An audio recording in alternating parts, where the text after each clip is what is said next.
to Hedgehog Hollow. So today is day 18, I think. I'm kind of losing track of the days. They're going past so fast. But today I want to talk to you about layering stamps and layering inks. Lots of people always ask me, what inks do I buy? Do you have any recommendations?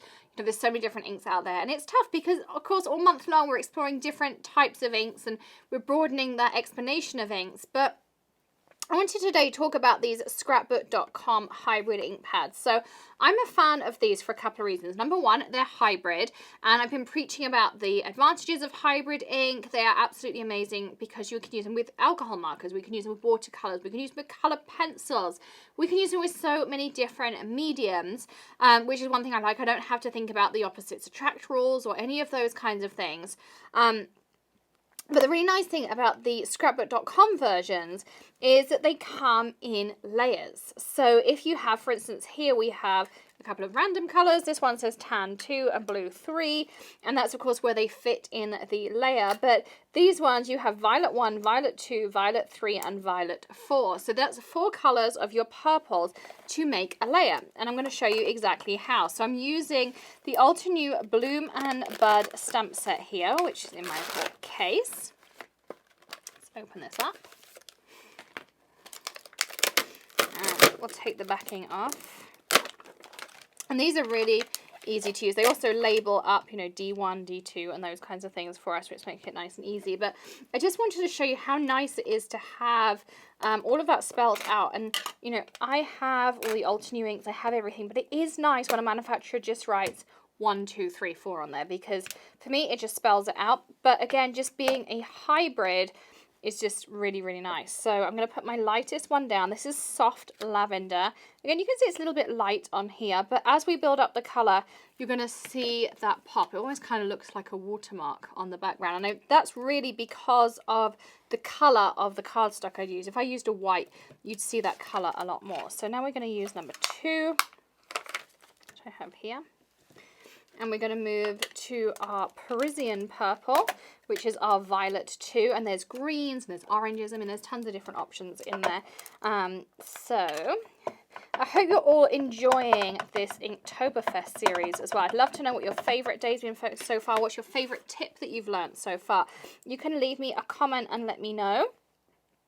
We've all managed to inherit Tilly's cold from preschool. If you haven't already, of course, don't forget to hit subscribe, ring the bell, all of those fun things so that you get notifications for all of our daily videos and, of course, the rest of Inktoberfest too.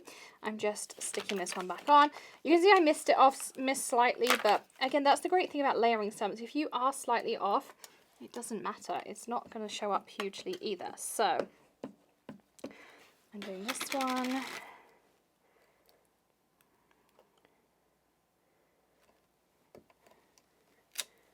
You can see like this.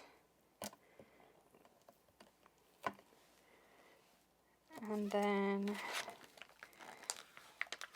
here's my final one. Wrong way around. I meant to put the lid on my stamp set.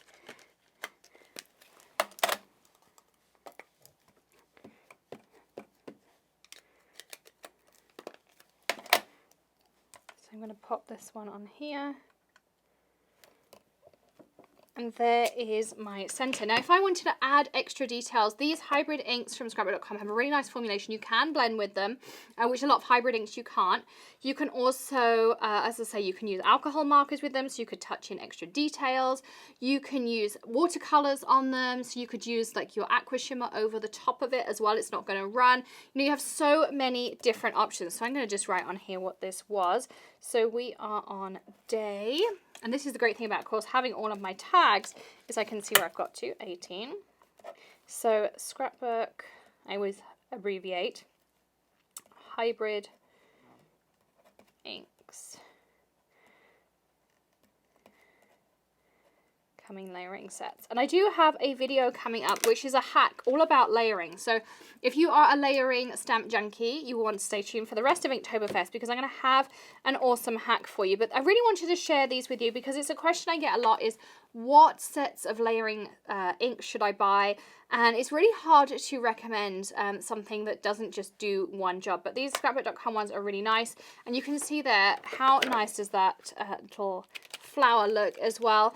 Some tips, of course, you can use for alignment, but one thing I really like is to do a scene, and then if I do a scene, you're never going to notice if something goes wrong, which is ultimately for me what it's all about, because I like to be able to fix mistakes easily. But isn't that super cool? Or try embossing your final layer as well. That also comes out really nice. Adding that aqua shimmer will also give you a really nice effect as well. So there's lots of things you can do to just kind of add that little bit of wow in there as well. But just a little fun fact for you, a recommendation for a question that I get asked a lot. Is probably one of the most frequently asked email questions that we get. So I wanted to make sure I answered that for you as a part of Inktoberfest. So of course, don't forget to hit subscribe, join the community, all of those amazing things.